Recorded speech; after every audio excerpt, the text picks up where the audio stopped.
Have you ever wondered how your sales performance compares against your competitors and peers? The B2B Sales Benchmark Report provides the definitive guide to what success looks like in 2021. See how you compare in terms of win rate, sales cycle, average deal value, relationships, and engagement.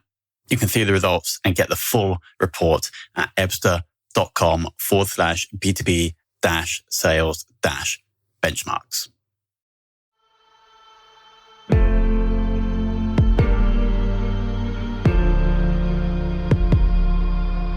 This is Sales Ops Demystified, the #1 most downloaded podcast in sales operations.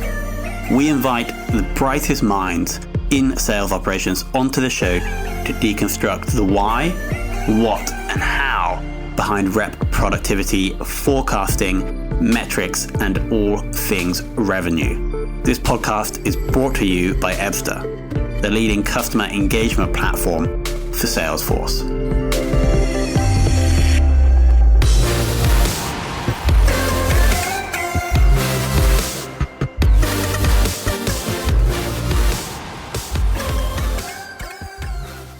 Hello and welcome to another very special episode of the Sales Ops Demystified podcast. We're joined by Stephen Wellman of FreshLime. Now, Stephen has a broader view, I believe, or we'll find out, of operations. So some guests we come on are great, but they've just been in, say, sales operations for 7 to 10 years. But Stephen he's had his own business. He's been working in much more broader kind of operations and strategy roles throughout his career. So I'm looking forward to diving into that. Stephen, welcome to the show.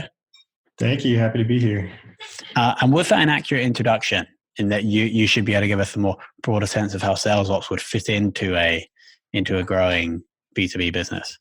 Yeah. I've had a few different experiences that have led me here, really. Like you said, I've owned a couple of small businesses, kind of floated around and done a few different things. Got it. And so that leads us very nicely into our first question is, how do you actually get into sales operations in the first place? Sure. So quite a few years ago, when I was trying to figure out what I wanted to do for my career, I ended up in construction.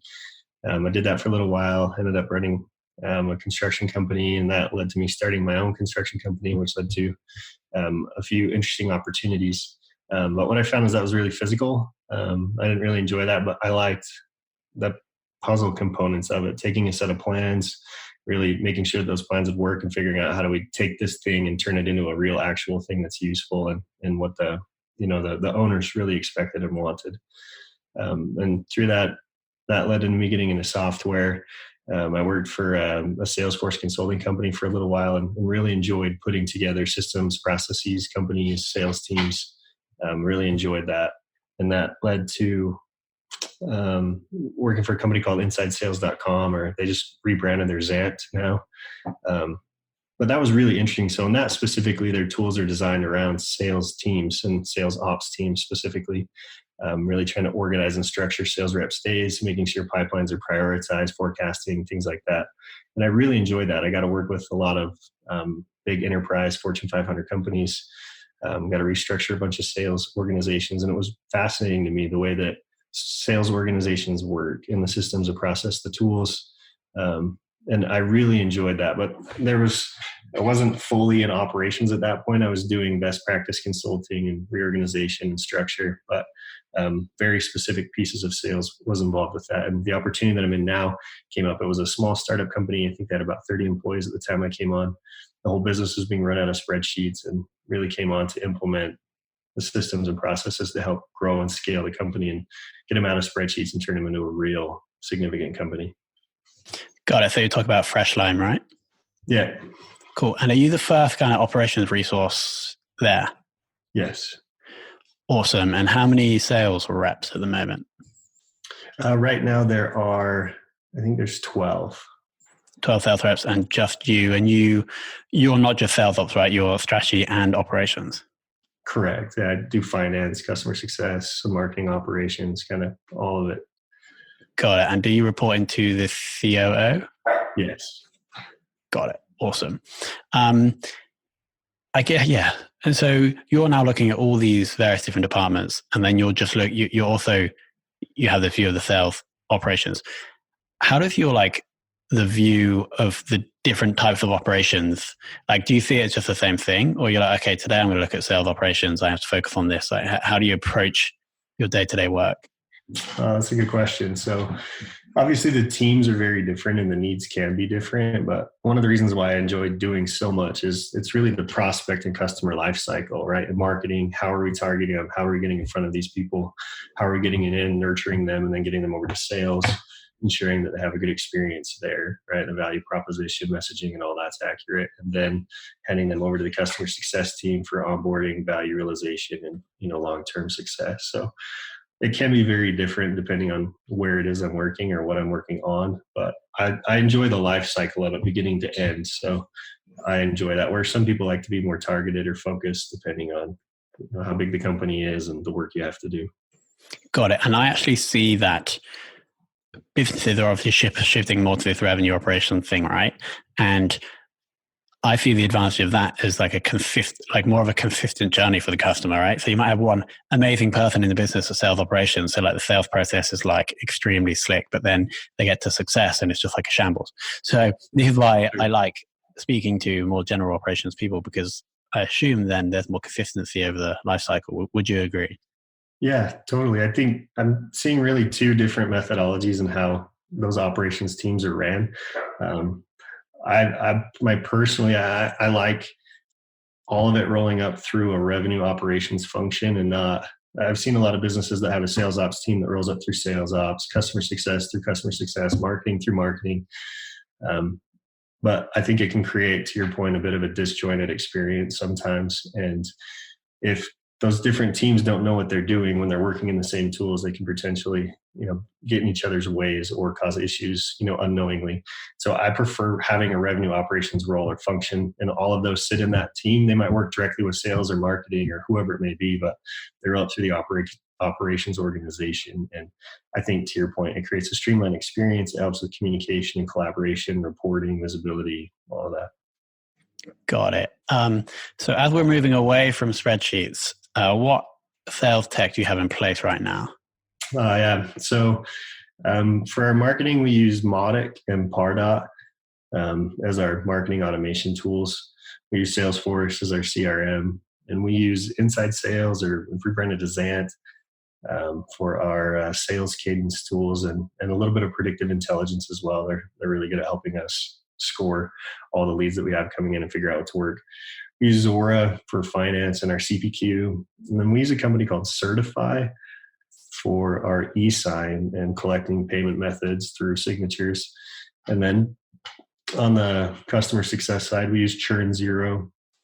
And then for reporting, we use Power BI, Microsoft Power BI, and a little bit of Clipfolio for dashboarding for sales. Got it. Awesome. Very the very smooth listing of tech tools. It's like you rehearsed that. Made a list. I didn't want to forget. Okay. Now can we shift to looking directly at the sales team? What are you doing right now to make these guys more productive? So we have reporting that we put in place. So we understand lead flow, right? Because we want to know how many leads have come in and how many of those go directly to sales as opposed to marketing. Then by targeting the ones that go directly to sales, we can make sure they're being called, how many times they're being called, and that they're, actually being worked, right? Trying to reduce some of that friction between marketing and sales, but ensure that the sales team's getting at bats. And for them specifically, we have reports that show their open opportunities and their pipeline and how long it's been since each one's been touched. Certain flags are raised if it's been too long since an opportunity was touched, and then also which ones don't have a next scheduled event to try to keep them on task. And then reporting around cadence information, how many times they're calling, is it too many, is it too few, what's the contact rate, just trying to make sure that they're not over or under calling. Got it. So you're basically tracking almost everything you can about what these people are doing to ensure that nothing slips through the cracks. Yeah. And one of the main reasons for that, we have a lot of sources, and our business model is focused around partners and relationships there. So as partners are giving us things, we need to make sure that we're treating those valuably and making sure that that partnership is taken care of. And part of that's making sure that they get called and things like that. So really, we kind of have two masters, more or less, the partners and the accountability there for what they're doing for us, and then sales and that accountability to make sure that they're hitting their number and they have what they need to be successful. Got it. I assume did you implement Salesforce when you joined? Yeah. I helped them purchase it and oversaw the implementation. Got it. And so I assume the data quality must be pretty good, right? If you've been managing it since it came in. That's a loaded question. It's never great. And we have some unique struggles because we do have partners giving us leads. So we're getting thousands upon thousands of leads every single month from various sources. And because we focus in key verticals, there's overlap in a lot of those partners. So what I did to handle what I can within that is when a lead's created, I check the phone number. We work with a lot of small local-based service businesses, so like Steve's Roofing or John's Auto Shop or whatever that may be. So we can't really use names to try to separate those out because there's a lot of Steve's Roofings. So the decision that we've made was around phone number. If somebody gets two different emails from two different people, they'll just ignore one of them or throw them in the trash. But if they get two different phone calls from two different sales reps in a 5-minute period, that can be quite intrusive. So we're looking at phone numbers when they come in. We're checking that to see if they exist in the system. And then if we are, we're attaching that lead to the main lead. We're marking it as a duplicate so it doesn't come through any of our reporting or for sales to call. But they have access to go find that lead through the master if they need to see notes or where it came from or information like that. Got it. And I assume you're able to have, I think you said 18 sales reps, right? 12. So I assume you're able to have one-to-one relationships with these guys, right? So if you're trying to get them to do something new, you just sit down with them. Or is there any other strategies you use to do that? Yeah. So I work really closely with our head of sales, and I'm in weekly meetings with the sales reps now. I'm just trying to make sure that we're on the same page as far as what they're doing. And then really, I like to take the role of, the underlying really focus of sales ops is to remove obstacles, right? You're here as a sales rep to do your job, and there's certain obstacles to you doing your job. It could be lead flow, it could be data quality, it could be training, whatever that may be. And my job is to remove obstacles. It's not to get in there and structure your day entirely and tell you exactly what to do, but it's to say, how can you be most successful? And then share that best practice across the organization and make sure that, I remove any obstacles I'm able to remove within my role. Got it. Yeah. So on the micro level, it's how can we make this one person more productive? But then it doesn't really matter if you can make one person really productive if you can't standardize that and then try and make everyone productive. And so so for me, it's your role has two parts, right? It's the micro getting one person productive, but then also making sure that that tactic is scalable and repeatable across everybody. Would you agree? Yeah, no, absolutely. And we have reports that review in those weekly ones, and the people that are doing really well, that's obvious. The ones that aren't, that's obvious as well. And then we're able to, at that point, understand on an individual level, what do you need to get across the line, right? Maybe it's more activity, maybe it's training on a specific thing, and then putting them together really. Rep A is really, really good at this thing. This is something you're struggling at. Let's have you sit with them for an hour, talk to them, listen to some of their calls. They can listen to a couple of your calls and see if we can get you guys together. Interesting. So peer-to-peer training / learning. Yeah, I think it's a fallacy that management or ops has all the answers. A lot of times we need to have the most open minds, right? And I think those one-on-ones and teams are interesting times to meet with that because not everybody's great at the same thing. And some people have answers that you don't. So you have to put yourself in a position where you can find those answers and be open to, making pivots when you need to, but also at some point too, pivots aren't necessarily necessary. So trying to find that balance between, are we missing something or are you missing something?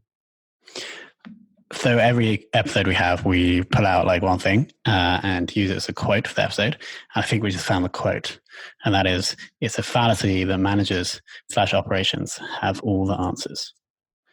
I think that's so true, and we've never heard that before. Awesome. Now, can we turn our focus to the sales forecasting process? I assume you're pretty involved with that. Yeah, I knew that you were going to ask this. So I'm currently in the process of building out a forecasting system and tool, but we don't currently have a real baked forecasting process that we use. It's been a pretty big gap, but over the last 18 months, the focus has been, getting Salesforce implemented, getting Cadence in place, marketing spun up, customer success. So we have some basic stuff. We look at numbers and stuff, but we don't have a real system in place. Got it. So are you going to be looking to do that completely within Salesforce once you do get up and running? That's a good question. So because we are a smaller company, cost is obviously important. I've spent a significant amount of time around forecasting just in my time at InsideSales.com. So I have a pretty good feel for how it works and I know what I want. In the last week, I used Power BI, for example, to pull data out of Salesforce. And I looked at, for the last 90 days, how many sales we have, what's the average life cycle, what's the average deal size by vertical. And then I have some basic forecasting now that says, here's our number for the month. Here's how many sales we have at the current, the last 90-day average. Here's how many sales that we need to hit that number, and then projecting where we're going to end at current rate. So I've got a little bit of that stuff right now, but not a lot. Got it. And so would you agree to a statement that when you are in the early stage of the business and you have other things to do, getting a forecasting process is not at the top of the priority? There are other things that should be done first. Would you agree? It depends. Where I own end to end, it wasn't a priority for me in what we were trying to do. So it really just depends. If your company's heavily on trying to raise money and things like that, forecasting is a lot more important. It really just depends on the vision and goal of the executive team and aligning to that. Sure. KPIs. Now, you mentioned you did some consulting inside sales. So I assume you're pretty versed in different sales KPIs. Do you have a favorite sales KPI if you could only track one for the rest of your life? Oh, goodness. For me, this is going to be controversial. I didn't know you were going to ask that question. I got a list of KPIs. If I had to pick a favorite one, it's going to be really controversial. I think I would say the contact rate by dial attempt. Just so interesting. I know that everything's being worked, but not overworked, right? The ADR's time is precious, where they're great ADR functions, great business development functions keep the AE teams humming, right? And so making sure that we're not leaving money on the table, but also I've found leads in my system that reps have called 100 times, right? You should never be calling anything that much. So all that wasted time, right? You could have pulled, 10 or 15 demos out of that 100 phone calls if they did it right? Just so I understand this, so contact rate by dial attempt. So does that mean you're tracking it for me attempting 100 dials by only getting in contact with 10 people that I get 10%? No, sorry. It's if I dial once, what percentage of those phone calls are answered, twice, 3 times, 4 times. So we could figure out you should be calling 8 times and then moving on, right? Got it. So with it for the same contact. Yeah. Yep. Interesting. And so then you can see, so is that to ensure that your reps are dialing enough times? Is that the point of tracking? Yeah, they're dialing enough times and they're not wasting time over calling. Interesting. Yeah, that is, I'm not sure if it's controversial, but we've definitely never had that before. And I'm pretty sure that people listening might not be tracking that. So I think that's super useful. Thank you, Stephen. Okay, final question. In your whole career, who has taught you the most about sales operations? So I worked with a guy, his name was Mark Regan. So he was the COO at Inside Sales for a little while. He moved on. He was the SVP of global sales ops for Facebook and their workplace for a little while. He just moved on to another company, but he had a really interesting approach. It was a really data-driven approach. Like he took from the sale and he completely reverse engineered the whole sales process back to the number of leads that were received and the phone calls that were placed. And then he built dashboards that were all over the company that said, here's the number of leads that we need to hit our number this quarter. And then here's the number of phone calls ADRs need to make in order to qualify enough prospects to give to our AE team to close enough business. And those dashboards were all over and it was super fascinating. And I loved that analytical approach because I'm trying to remember, there's a quote I heard: opinion against opinion title wins, opinion against data, data wins. And so many businesses are run by opinions now, not data, which comes back to sales ops and management not having all of the answers. So having a clear structure and reporting mechanism in place helps the business make right decisions. And that was a lesson that he really ingrained in me. So data beats opinion, but if you don't have data, then title beats opinion. Yeah, when opinion versus opinion, title wins. Yeah. Opinion versus data, data wins. Got it. That's another quote. I mean, that sounds super interesting. So if I'm in marketing, I'm sitting there and I'm seeing a report, a dashboard in front of me saying that we need 500 leads this month. And then if I'm an SDR, I'm seeing, okay, we need to call 200 people this month. Like, so everyone's aligned with the metrics that run through the funnel, that so everyone knows what they need to do. Yeah, everybody knows what their part is. And that really helps as an organization to know, without getting involved in everyone's business, are you doing your part, right?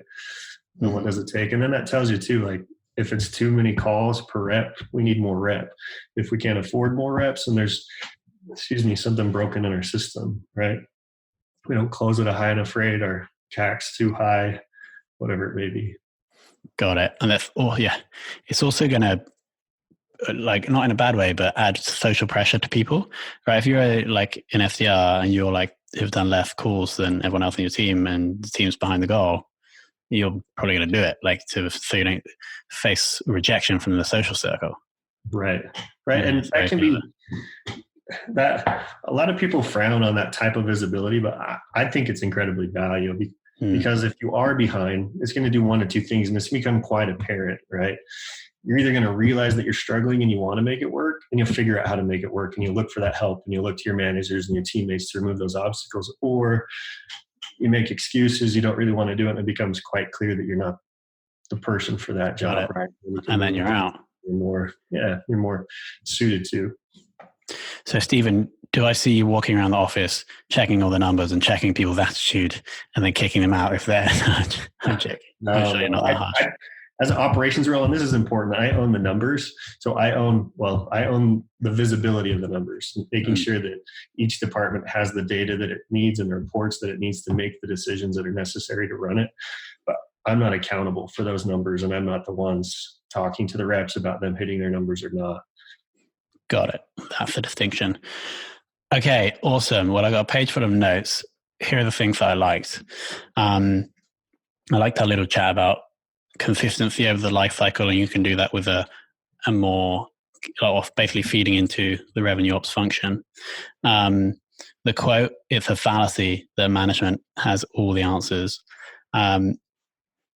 Contact rate by dial attempt to check that either people are reaching out enough or people are not, or people are wasting too much time reaching out too many times. And then finally, having data visible to the whole organization, and that data will beat opinion, but title will win if it's opinion versus opinion. Stephen, thank you so much for your time. That was a really great session. I appreciate it. Thanks for having me on.